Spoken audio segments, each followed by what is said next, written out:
Bien le bonjour, bienvenue dans cette nouvelle vidéo d'actualité. Aujourd'hui, on va parler du réchauffement climatique et ce qui impacte sur les serpents venimeux. Alors bon, pour moi, ce genre d'actualité, c'est un truc qui est juste, qui est vrai, mais il n'y a pas que les serpents venimeux qui vont forcément se déplacer du fait qu'il y a un réchauffement climatique. Il va aussi y avoir tous les autres animaux qui vont se déplacer, c'est tout à fait logique et normal. Alors avant de parler de cette actualité, de cet article, je vous invite comme toujours à répondre à trois questions. Est-ce que vous êtes pour la conservation, oui ou non? Est-ce que vous êtes pour le bien-être animal, oui ou non? Et est-ce que vous êtes un bienfaiteur ou non? Est-ce que vous aidez votre prochain ou pas? Donc si vous répondez oui à ces trois questions, alors je vous invite à participer à la cagnotte, ce qui me permettra d'aider à faire mieux la conservation des animaux et bien sûr leur bien-être. Donc pour ça, vous avez le lien en description qui est cliquable, vous pouvez cliquer dessus ou vous avez le lien que vous pouvez retaper, il est juste mis en dessous sur la partie droite, en dessous de moi, vous devez voir le lien, vous pouvez l'inscrire. Et ainsi aider au point qui vous fait que vous vous sentez bien. Hein. Voilà, simplement c'est vous qui voyez, ou vous faites rien, vous profitez, c'est à vous de voir. Alors, on va parler de cet article. Réchauffement climatique, de nombreux serpents venimeux vont devoir migrer, des milliers de décès à prévoir. Chaque année, 1,8 à 2,7 millions de personnes dans le monde se font mordre par un serpent venimeux. D'accord. Bon, il y a pas mal de morsures, mais on est combien sur la Terre? Hein, on est quand même plusieurs milliards. Hein, et combien d'êtres humains se tuent entre eux? Parce que c'est bien beau de dire, ouais, c'est un danger les serpents venimeux, mais combien d'êtres humains se tuent entre eux? Il n'y a qu'à voir qu'est-ce qui se passe là en Russie-Ukraine, en Israël-Palestine, etc., pour se dire qu'il y a un sérieux problème, quoi. Oui, bon, les animaux, ils vont tuer des êtres humains, mais aussi, pourquoi ils tuent des êtres humains? Ben, pour se défendre, tout simplement. Parce qu'un serpent venimeux, même un Ophiophagus anas, c'est-à-dire un cobra royal, ben, il n'attaque pas l'humain, parce qu'il il va pas chercher à le manger, quoi. Il peut pas le manger.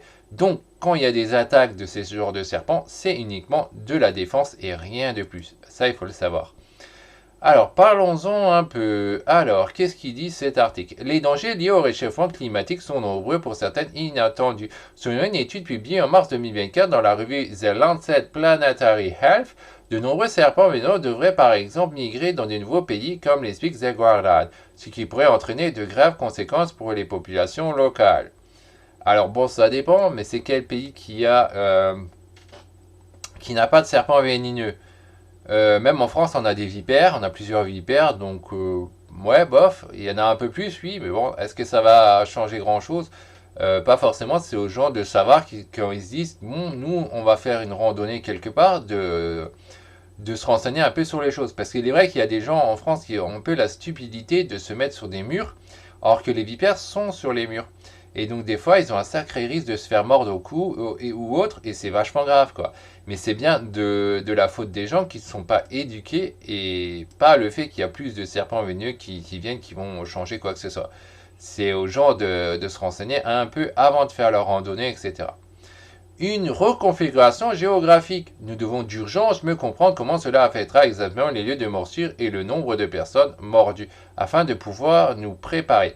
Moi, j'aimerais bien savoir pourquoi ça doit être urgent, parce qu'après, il parle d'ici 2070, c'est quand même très loin. Hein. A déclaré Anna Pintor, chercheur au sein du groupe de l'OMS chargé des maladies tropicales négligées. Ah bon, c'est négligé et c'est une maladie? Oui, non, bon, c'est une envenimation. Au total, près de 209 espèces de serpents venimeux devraient être amenées à se déplacer d'ici 2070. Hein. Donc il y en a quelques-uns. Certains, comme la vipère du Gabon, donc ça c'est une vipère qui vient d'Afrique. L'aspis d'Europe, je pense qu'il parle de la vipère aspic, qui est en France d'ailleurs. Ou encore la vipère à cornes. La vipère à cornes, ça c'est une vipère qui est aussi en Afrique au niveau du Sahara. Vont même voir leur zone habitat doublée. Ça, par contre, j'ai un doute qu'une vipère à cornes va avoir sa zone d'habitat doublée parce qu'elle reste bien sur le sable. Donc, autant elle se trouve dans toute la partie nord de l'Afrique, là où il y a du sable, et au Moyen-Orient, on en trouve. Mais je vois pas comment elle va aller plus bas dans l'Afrique où il n'y a plus de sable, ou au-dessus en Europe où il n'y a pas de sable. C'est une vipère qui vit dans le sable. Donc je trouve cet exemple pas très forcément j'ai des doutes sur ceux qui citent comme exemple. La vipère aspic, clairement, celle-là, elle pourra se déplacer sans problème. Vipère du Gabon, je ne l'ai pas vraiment étudié, c'est pas une espèce qui m'intéresse. Donc à voir, bon. Après, c'est sûr qu'il y aura de la migration, mais pas que les serpents venimeux, hein. Pour la majorité de ces serpents, l'aire de répartition devra toutefois diminuer en raison de la destruction croissance des habitats tropicaux et subtropicaux au profit de l'élevage et de l'agriculture. Donc là encore, on va dire oui, on va détruire l'habitat, mais je vois mal comment ils vont détruire du sable, hein. Ils mettent la vipère à cordes en avant, mais on va détruire le sable pour pouvoir faire de l'agriculture sur du sable ou autre. Ça m'étonnerait quand même, quoi, hein. Si certaines espèces sont en mesure de s'adapter au paysage agricole, d'autres devront migrer en masse dans des pays comme le Népal, la Chine, les Myanmar, c'est-à-dire la Birmanie, hein, en Asie, ou encore le Niger et la Namibie en Afrique. Et là, tous ces pays-là, il y a déjà plein de serpents vénéneux qui sont mortels pour l'homme, hein, vraiment mortels pour l'homme, hein, on va dire, parce que bon, en Chine, il y a quand même le cobra royal, l'Ophiophagus ana, il y a des Trimesurus et tout ça. Ça, c'est pas rarement mortel, mais c'est pareil dans tous ces pays d'Asie, ils ont tous ces serpents, hein. Au Népal aussi, il y a des Ophiophagus, etc. Donc, qu'il y en a certains qui migrent, qu'il y en a un peu plus ou un peu moins, qu'est-ce que ça change? Et ces gens-là, ils ont déjà l'habitude de ces serpents, et des fois, ils le montrent très bien que certains, ils ont une connaissance, c'est assez incroyable comment ils jouent avec, hein. Pour eux, c'est des jeux, ces animaux, alors que chez nous, ce serait vraiment dangereux si on essayait de copier ces genres d'idioties comme certains Américains le font, et ça finit très mal en général pour eux, hein. Quand ils jouent avec, il faut vraiment pas jouer avec, hein. Des populations en danger. Or, comme l'explique l'étude, ces régions pauvres sont peu, voire pas préparées aux dangers qu'implique l'émigration de serpents, aussi bien en ce qui concerne les soins et les connaissances techniques relatives à ces espèces. Donc ça, c'est à voir, parce que bon, normalement, si, ils ont bien des sérums, etc., dans ces pays-là. Par contre, en Europe, en France, on a beaucoup plus de mal parce qu'en France, on a toute une législation dessus. C'est déclaré comme des médicaments. Donc, à part les sérums contre les vipères aspi, c'est sûr que contre les autres serpents qui pourraient migrer vers l'Europe ou qui sont élevés en captivité, c'est beaucoup plus compliqué de se faire soigner, même s'il y a une association dessus pour régler le problème. Ça ne règle pas tout à fait le problème, notamment les, euh, les serpents vénéneux qui sont en Asie, parce ils avaient en tout cas des problèmes, je ne sais pas s'ils l'ont encore, du fait qu'il y a des papiers qui sont demandés par la France et l'Asie refuse de faire ces papiers-là. Du coup, il n'y a pas moyen d'avoir les sérums pour les espèces asiatiques. Et disons que chez ces pays-là, même à la base, ils ont bien des sérums, hein. Dire qu'ils ne sont pas préparés, voilà, je pense que cet article n'est pas tout à fait correct, hein. Des populations en danger. Or, comme l'explique l'étude, ces régions pauvres sont voire pas préparées au danger, donc ça c'est ce qu'on a lu, contre les soins, blablabla. Nos recherches montrent que lorsque des serpents venus apparaissent dans de nouveaux endroits, c'est un signal d'alarme qui nous incite à réfléchir à la manière dont nous pouvons assurer notre sécurité. Bon, alors oui, bon, il faut réfléchir peut-être un petit peu mieux pour la sécurité, sûrement quelque part, mais c'est surtout une question d'éducation des gens. Si les gens se mettaient pas contre un mur où il y a des vipères aspi, ils se feraient peut-être pas mordre, hein. Et là, on parle bien des Français, hein, qui se mettent contre des murs en sachant qu'il y a des vipères aspi en France. Eh ben, c'est pas très malin, hein. Donc c'est simple, le genre de truc qui était fait, que les gens étudiaient un peu les espèces, aller aux zoos et d'autres trucs pour pouvoir apprendre comment ces espèces fonctionnent, et ben ils se feraient moins souvent mordre. On soulignait Pablo Abriel Martinez de l'université brésilienne de Sergipe. Donc là on part en Brésil, on se demande, parce que d'abord on parlait d'espèces en Asie, en Europe, en Afrique, et là il vient avec l'Amérique du Sud. Alors l'Amérique du Sud, effectivement, il y a aussi des serpents vénéneux, on a les botrops, on a les botrytis, on a les lachesis, etc. Bon, c'est aussi des serpents qui sont très dangereux et qui peuvent migrer aussi, hein, selon les températures, évidemment. Mais encore, c'est des gens qui sont préparés, quoi, hein. Et Talito Armadon, donc, qui souligne ça, du Centre allemand pour la recherche intégrative sur la biodiversité de Leipzig. 138 000 décès par an. D'accord, il y a pas mal de décès par an. Bon, ça, c'est quand même le monde.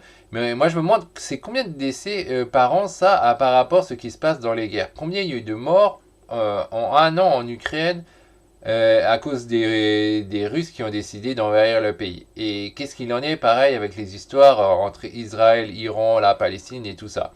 il y a beaucoup plus de morts en fait qu'on se tue entre nous que à cause des serpents venimeux, parce que les serpents venimeux, eux, de leur côté, ils cherchent pas à gagner du territoire, ils cherchent juste à se protéger. Hein. Parce que le système naturel, c'est ça, hein, c'est être prédateur ou être prédateur. Donc eux, ils cherchent à se protéger, point. Et ils cherchent pas à nous prédater parce on est bien trop grand pour eux. Donc on met des gros chiffres comme quoi c'est gigantesque. Mais en réalité, c'est pas l'animal le plus dangereux pour l'humain. L'animal le plus dangereux pour l'humain, c'est nous. Et le second, ce sont tous ceux qui sont diptères, tous ceux qui ont toutes les moustiques, tigres, etc. Et c'est ceux-là qui sont vraiment dangereux. Et on devrait s'occuper le plus dangereux. Et on devrait plutôt s'occuper de ça que de s'occuper des serpents véneux. Alors, je parle pour la sécurité. Comme quoi c'est un danger et qu'il faut tuer tous ces serpents-là, or qu'au final, ces serpents-là, au contraire, moi je suis pour les soutenir parce qu'il y en a besoin, ils régulent les choses, ça nous tue bon nombre de rongeurs, etc., qui sont trop nombreux et qui nous nuisent. Quand on les a dans les maisons, c'est une catastrophe, quoi. Et donc ces serpents sont vraiment très, très, très utiles.